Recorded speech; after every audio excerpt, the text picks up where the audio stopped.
I just did something that half of you will think is brilliant, and the other half will think is completely idiotic. I spent more money on a single DJI Neo 2 battery than most people spend on their entire drone accessory budget for the year. And before you click away thinking this is just another tech review where I tell you to buy expensive things, stay with me. Because by the end of this video, you're going to know exactly whether you're about to make the same mistake I did or whether you're missing out on the one upgrade that could completely transform how you fly. And I'm not exaggerating. This decision, this one choice about a battery, will either unlock the Neo 2's true potential or drain your wallet for absolutely nothing. So, which one is it for you? Let's find out.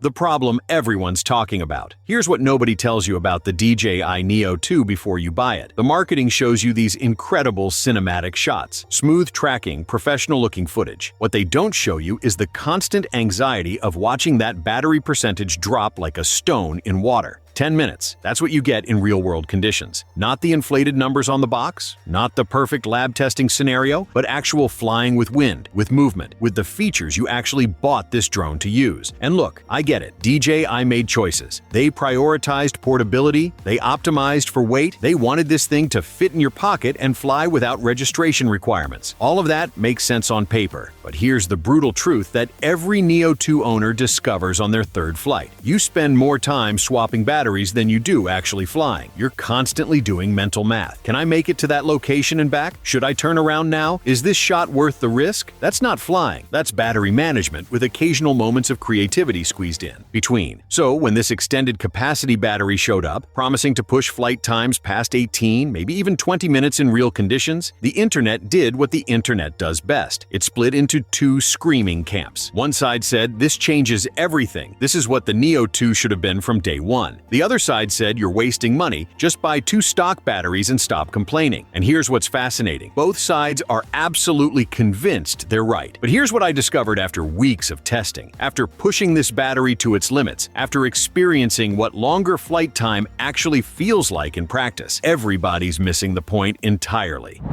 The real question. This isn't about specs. It's not about milliamp hours or cell chemistry or marketing claims. The question you should be asking isn't, does this battery last longer? Obviously it does. The question is, does longer flight time actually change how you fly? Or does it just move the problems around? Because here's something that took me 3 weeks to fully understand. When you only have 10 minutes of flight time, you develop a specific flying style. You launch, you get your shots efficiently, you land. It's sprint flying. Quick, focused, purposeful. But something interesting happens when you suddenly have 18 minutes instead of 10. You don't just fly longer, you fly differently, completely differently. Let me give you a concrete example from last week. I was filming a coastal sunset sequence. With the stock battery, my entire mental process was launch at the right moment, fly straight to the composition, grab the shot, race back before hitting 20% battery. Total flight time, 8 minutes. Did I get the shot? Technically, yes. Was it the shot I actually wanted? Not even close. Here's what I had to skip. The establishing wide shot coming around the cliff face. The slow reveal rising. Above the rocks. The patience to wait for the waves to hit at the exact right moment. The secondary angle I knew would make the edit stronger. All of that got sacrificed because I was flying against the clock from the moment I took off. Now, same location with the extended battery. I launched early. I took the wide establishing shot at a pace that actually looked cinematic instead of rushed. I waited for the waves. I repositioned twice to get the light exactly right. I even grabbed that secondary angle. Total flight time, 16 minutes. Landed with battery to spare. That's not just 8 extra minutes. That's a completely different creative process. That's the difference between capturing a moment and crafting a shot. And this is where the just buy 2 stock batteries argument starts to crumble. Because 2 batteries don't give you 16 continuous minutes. They give you 2 separate 8-minute flights with a full reset in between. Different lighting, different wind, different creative headspace. You can't pause a sunset and say, hold on, let me swap batteries. But before you rush to the comments to tell me I'm trying to sell you an overpriced battery, we need to talk about the side of this equation that makes me genuinely uncomfortable.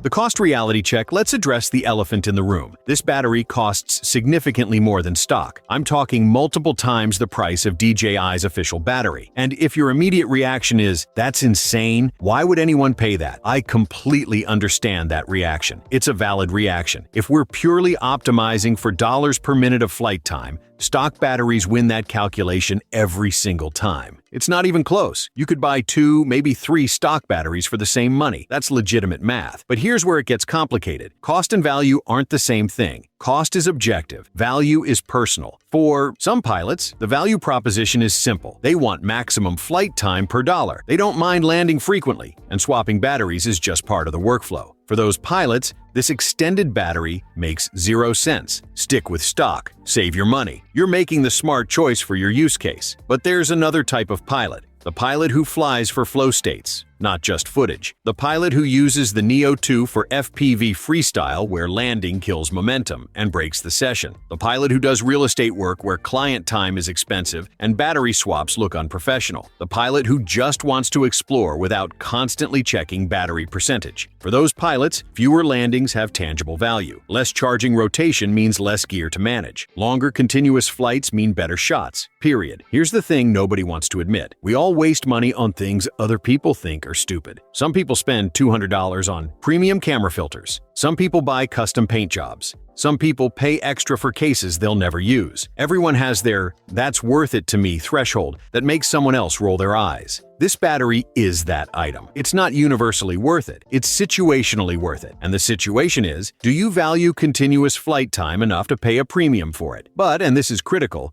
cost isn't even the biggest consideration here. There's something else about this battery that should make you pause before buying, something that has nothing to do with price and everything to do with risk. And this is the part that got buried in all the excitement about longer flight times. This is the part we need to talk about right now, because it might completely change your decision. The safety conversation. More capability, more creative freedom, more value. But on a drone this small, extended endurance doesn't just add features, it fundamentally changes the risk profile. And we need to be honest about that. First, the physics. A higher capacity battery means more weight. More weight means more mass. More mass means more kinetic energy in a crash. Even a small increase, we're talking maybe 20 or 30 grams, changes how forgiving the drone is when something goes wrong. Does that mean the Neo2 becomes dangerous? No. Does it mean the margin for error gets smaller? Yes. And on a drone that people fly close to themselves, near crowds, in tight spaces, those margins matter. This isn't fear-mongering. It's physics. Then there's the official support question. This battery isn't sold by DJI. It's not officially endorsed. It's not part of the ecosystem they've certified. Now, in testing, it behaves exactly like an OEM battery. The drone accepts it without complaint. Firmware updates work normally. Flight characteristics are stable. But here's the uncomfortable truth. If something goes wrong, if you need warranty support, if you want to file a DJI Care claim, you're in a gray area. Will DJI honor support with a third-party battery installed? Maybe. Maybe not. There's no official statement either way. For some pilots, that uncertainty alone is a deal breaker, and that's completely reasonable. You bought into the DJI ecosystem because you wanted that support safety net. Why risk it for a battery? But there's an even bigger risk that nobody's talking about. It's not hardware failure. It's not warranty denial. It's behavioral change. Here's what I noticed in my own flying after switching to extended batteries. I pushed farther. I stayed out longer. I took routes I wouldn't have taken before, not because I was being reckless, but because I had the confidence that I could. That confidence is both the feature and the bug. When you know you have 18 minutes instead of 10, your decision-making shifts. You're not worried about making it back, so you go that extra quarter mile. You're not watching battery percentage obsessively, so you take the scenic route. You're not calculating margins constantly, so you accept riskier shots. None of that makes you a bad pilot. It makes you human. Confidence changes behavior. Always has, always will. And this is the paradox of extended flight time. It doesn't necessarily make flying safer. It just redistributes the risk. Instead of managing short flights frequently with tight margins, you're managing longer flights less often with looser margins. Different risk profile. Not necessarily better, just different. The question is, are you the type of pilot who will use that extra time wisely, or will you unconsciously push into situations you would have avoided before? Be honest with yourself, because the drone doesn't care about your intentions. It only cares about physics and battery voltage. The firmware wildcard, there's one more variable that keeps me up at night, and it's completely out of our control. Firmware. Right now, today, as I'm recording this, the extended battery works flawlessly. The Neo2 recognizes it, reads it correctly, manages power delivery properly, enforces safety protocols appropriately. Everything functions as it should. But firmware isn't static. DJI pushes updates regularly. Sometimes they add features. Sometimes they patch security vulnerabilities. Sometimes they change how the drone authenticates accessories. And here's the thing about third-party batteries. They're reverse-engineered to work with current firmware. They're not designed by DJI with future updates in mind. Could a future firmware update break compatibility? Could DJI implement stricter battery authentication that locks out non-official cells? Could they change power management in a way that affects third-party batteries differently than stock? There's no evidence that any of this will happen, but there's also no guarantee that it won't, and that uncertainty is part of the package you're buying. Some people are comfortable with that risk. They figure worst-case scenario, they go back to stock batteries if an update causes problems. Other people want guaranteed compatibility forever, and only official DJI products provide that. Neither position is wrong. It's just about your tolerance for uncertainty. But here's what makes this whole situation fascinating. Despite all these legitimate concerns,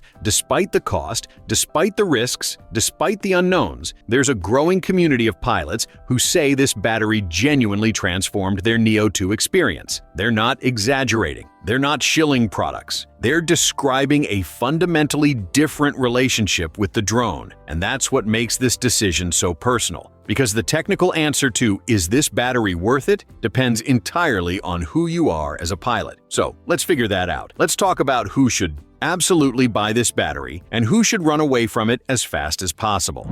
Who this is actually for. If you use your Neo2 for quick social media clips, if you're happy with the stock flight time, if battery swaps don't bother you, if you value official support above all else, if you're on a tight budget, stop reading right now. This battery is not for you. Stick with stock. Buy multiple stock batteries if you want more total flight time. You'll be happier. Your wallet will be happier, and you won't be taking on unnecessary complexity or risk. But if you're someone who does FPV freestyle and landing kills your flow state, if you shoot professional content where battery swaps interrupt client sessions, if you use the Neo2 for exploration and range anxiety ruins the experience, if you've ever aborted a shot because you ran out of time, not skill, if the idea of 18 continuous minutes genuinely excites you, if you're comfortable accepting some uncertainty in exchange for capability, then this battery might be exactly what you've been looking for. Here's the test. Think about your last 5 flights. How many times did you land because the battery forced you to, not because you were done flying? How many shots did you skip because you were managing battery instead of managing creativity? How many times did you think, "I wish I had just a few more minutes"? If those questions resonate deeply, if you're nodding along right now, you're probably in the target demographic for this upgrade. But even then, even if everything I've described sounds exactly like your situation, there's still one more thing you need to consider. This battery changes how the Neo2 flies, but it also changes what you're responsible for. Longer flight times mean you need better spatial awareness. Extended range means you need better line-of-sight management. More endurance means you need better planning for return to home. Scenarios. The drone doesn't automatically become harder to fly, but your responsibility as the pilot increases.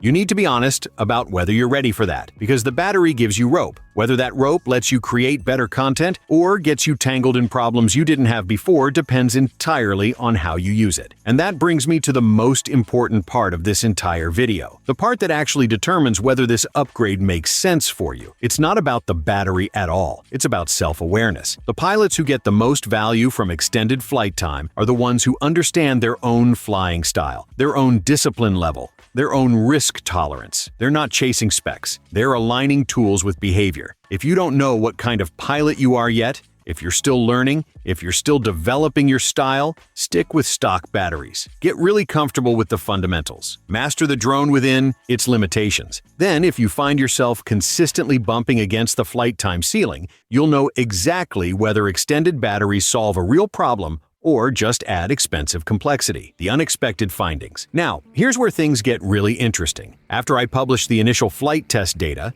something unexpected happened in the comments section. Dozens of pilots started sharing their own flight time numbers, and some of them were claiming results that honestly seemed impossible. We're talking 22 minutes, 25 minutes, even one person claiming 28 minutes on a single flight. And my immediate reaction was skepticism. Those numbers don't align with the testing data. They don't match the battery capacity math. They seem too good to be true. But then I started looking at the patterns. The pilots getting extreme flight times weren't doing aggressive FPV flying. They weren't using active track or complex gimbal movements. They were doing something specific: slow, steady altitude hold cruising in calm conditions, essentially optimizing for absolute maximum endurance by minimizing power draw. And you know what? The math actually checks out. If you're willing to fly in a way that prioritizes battery life over everything else, if you're in perfect conditions, if you're not using power-hungry features, you probably can push past 20 minutes. But here's the question: is that actually useful? Because optimizing purely for flight time means sacrificing most of the reasons you bought the drone in the first place. No dynamic movement, no tracking shots, no sport mode flying, no gimbal action, just hovering and slow forward flight. For some use cases, maybe that's valuable. Surveillance applications, inspection work, situations where you literally just need the camera in the air as long as possible. But for creative flying, for the stuff most people actually want to do, those extreme endurance numbers come at the cost of capability. This is actually a perfect example of the broader point I've been making. Longer flight time isn't automatically better. It's only better if it enables the flying you actually want to do. If getting 25 minutes means flying in a way that bores you, what's the point? You'd be better off with multiple shorter, more engaging flights. And this connects to something important about how we evaluate drone upgrades in general. We get obsessed with maximum numbers, maximum flight time,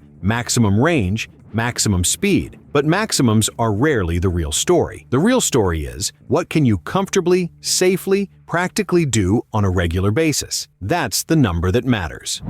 The decision framework. So let's bring this all together. You've heard the arguments for extended batteries. You've heard the arguments against. You've heard about the risks, the costs, the unknowns. Now, you need to make a decision. And I'm going to give you a framework that cuts through all the noise. Ask yourself 3 questions. Just 3. First question: what do I actually use this drone for? Not what you might use it for someday. Not what you hoped you'd use it for when you bought it. What do you actually do with it right now? If the honest answer is quick social clips, short tracking shots, casual flying around the neighborhood, extended batteries probably don't match your actual use case. Second question: have I already maximized what the stock battery can do? This is the question nobody wants to answer honestly, because it's easier to blame equipment than skill. But if you're not consistently flying your stock batteries to 20%, if you're not planning efficient flight paths, if you're not already thinking strategically about battery management, adding more capacity won't fix anything. It'll just give you more time to make the same inefficient choices. You need to be honest about whether battery life is actually your limiting factor, or whether it's just the most convenient thing to blame. Third question: am I comfortable with uncertainty and risk? Not just theoretically, actually comfortable, because this battery comes with legitimate questions about future compatibility, warranty support, and behavioral risk management. If those uncertainties stress you out, if you lie awake at night wondering what if you need absolute certainty before making decisions, this upgrade will create more anxiety than value. And no amount of extra flight time is worth that mental cost. Answer those 3 questions honestly, and you'll know whether this battery makes sense for you, not whether it makes sense in general, whether it makes sense for you specifically. And here's the thing I've learned after weeks of testing and thinking about this. The people who are happiest with this upgrade are the ones who already knew they needed it before they bought it. They weren't hoping it would transform their flying. They already knew exactly what problem it solved and exactly how they'd use the extra time. The people who are disappointed are usually the ones who bought it, hoping it would somehow make them better pilots or unlock capabilities they weren't already pushing against.